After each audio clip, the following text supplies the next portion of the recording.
रात में हुए इस डरावने बदलाव को देखना बहुत जरूरी है।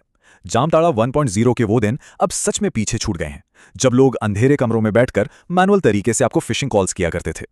आज हम जामताड़ा 2.0 के युग में जी रहे हैं, जहां इंसानों की जगह पूरी तरह से एआई पावर्ड फ्रॉड फैक्ट्रीज ने ले ली है। ये एक पूरी तरह से ऑटोमेटेड हाईटेक ऑपरेशन बन चुका है, जहां सब कुछ मशीनों के जरिए बड़े पैमाने पर हो रहा है। Section 1 forging synthetic identities. अब ये सिंथेटिक आइडेंटिटी क्या भला है? आसान भाषा में कहें तो ये एक ऐसी नई डिजिटल पहचान है जो असल दुनिया में है ही नहीं। साइबर क्रिमिनल्स एआई बॉट्स का इस्तेमाल करते हैं और ऐसे डिजिटल चेहरे और आवाजें बनाते हैं जो बिल्कुल असली इंसानों जैसी लगती हैं। लेकिन सबसे डरावनी बात पता है क्या है? इनके पीछे कोई असली इंसान होता ही नहीं है। ये बॉट्स इतने ज्यादा सटीक होते हैं कि नकली चेहरों और आवाजों के बेसिस पर एक सॉलिड क्रेडिट स्कोर तक बना लिया जाता है। सोचिए, बैंक और वित्तीय संस्थान उन लोगों को लोन और क्रेडिट कार्ड्स तक बांट रहे हैं जिनका कोई अस्तित्व ही नहीं है। ये आगे बढ़ते हैं और देखते हैं कि ये पूरा जाल आखिर कैसे बुना जाता है। ये काम 3 स्टेप्स में होता है। सबसे पहले अपराधी अपने एआई बॉट्स को तैनात करते हैं। उसके बाद ये बॉट्स ऐसी ऑटोमेटेड स्क्रिप्ट्स चलाते हैं जो बैंकों के वीडियो केवाईसी वेरिफिकेशन को पूरी तरह से चकमा दे देती हैं। ये नकली चेहरों और आवाजों की मदद से हर सिक्योरिटी चेक को बाईपास कर लेते हैं। और फिर तीसरे और आखिरी स्टेप में ये बॉट्स अपने आप नकली लोन्स, डिजिटल वॉलेट्स और क्रेडिट कार्ड्स खोल लेते हैं। ये सब इतनी तेजी से होता है कि किसी के लिए भी इन्हें पकड़ना लगभग नामुमकिन हो जाता है। Section 2 exploiting retail at scale. सिर्फ बैंक्स ही नहीं, ई कॉमर्स और रिटेल सेक्टर्स भी अब बहुत तेजी से इसका शिकार बन रहे हैं। यहाँ काम आते हैं डिवाइस फार्म्स। ये ऐसे सेटअप्स होते हैं जहां सैकड़ों सस्ते स्मार्टफोन्स एक साथ कतारों में लगे होते हैं और उन सब पर एक साथ ऑटोमेटेड स्क्रिप्ट्स चल रही होती हैं।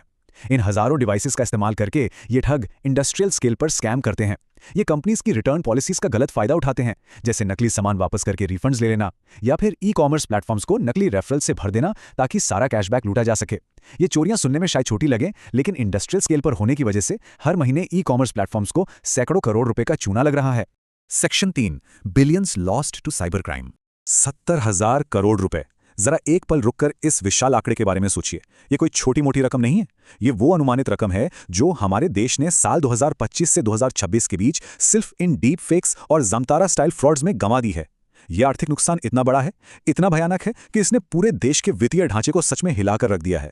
और ये सब इन्हीं एआई और ऑटोमेटेड फ्रॉड फैक्ट्रीज का ही तो नतीजा है। और ये बहुत ही साफ तरीके से ये दिखाता है कि भविष्य की तस्वीर कितनी डरावनी होने वाली है।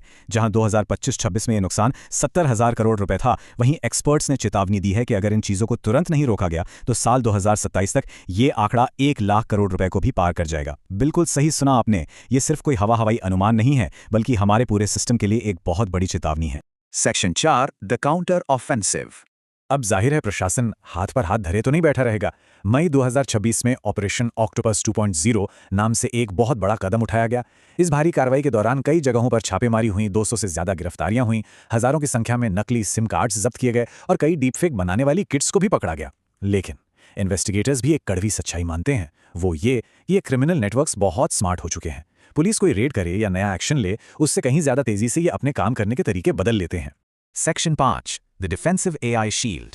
अब यहाँ जो चीज सबसे ज्यादा दिलचस्प है वो ये है कि इन एडवांस्ड अपराधियों से निपटने के लिए हमारे बैंक्स और आरबीआई भी अब मजबूत एआई काउंटर मेजर्स बना रहे हैं। इसे आप एक एआई ड्रिवन डिफेंस सिस्टम कह सकते हैं। इसमें बिहेवियरल बायोमेट्रिक्स शामिल है, जो तुरंत ये भांप लेता है कि सिस्टम के दूसरी तरफ कोई इंसान है या कोई बॉट। इसके अलावा वीडियो केवाईसी में डीप फेक को पकड़ने के लिए एडवांस टेक्नोलॉजी लगाई जा रही है। नेटवर्क में होने वाली किसी भी अजीब गतिविधि या उन डिवाइस फार्म्स को पकड़ने के लिए ट्रैकिंग सिस्टम्स काम कर रहे हैं। और सबसे अहम, रियल टाइम ट्रांजैक्शन स्कोरिंग, जो किसी भी फ्रॉड को होते ही पलक झपकते ब्लॉक कर देती है। Section 6 machine versus machine. तो सबसे अहम बात यह है कि इस पूरे परिदृश्य को हम इस एक वाक्य से समझ सकते हैं। ये लड़ाई अब उन अपराधियों के बीच है जो चोरी करने के लिए एआई का इस्तेमाल कर रहे हैं, और उन बैंकों के बीच है जो अपना बचाव करने के लिए एआई का ही इस्तेमाल कर रहे हैं। ये समझना बहुत जरूरी है कि अब सिर्फ एक आम वित्तीय लड़ाई नहीं रह गई है, ये देश की नेशनल सिक्योरिटी के लिए एक बहुत बड़ा चैलेंज बन चुकी है। आज के इस विश्लेषण को हम एक बहुत ही गंभीर सवाल के साथ खत्म करेंगे। जब मशीनें ही मशीनों से लड़ रही हैं, तो इस एआई हथियारों की दौड़ में आखिर भारत की वित्तीय सुरक्षा की जीत कैसे होगी? इस रेस में अल्टीमेट विनर कौन होगा? ये एक ऐसा सवाल है जिस पर हम सबको विचार कर